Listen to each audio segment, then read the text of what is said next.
চঞ্চল নাযাওঁ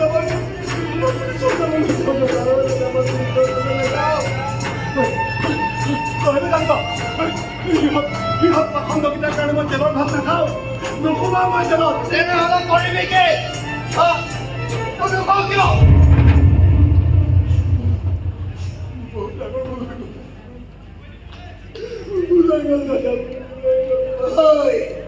তই কি কৰিবি নকওঁ কিয়